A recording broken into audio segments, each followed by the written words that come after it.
বিশ্ববিদ্যালয় সবচেয়ে বেশি বৈষম্য করছে এইচএসসি 24 ব্যাচের সাথে।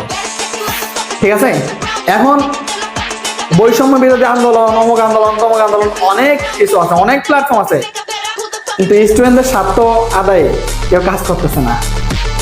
স্টুডেন্টদের বিরুদ্ধে বৈষম্য তৈরি হচ্ছে, কেউ কাজ করতেছে না। এটা চিরন্তন সত্য কথা।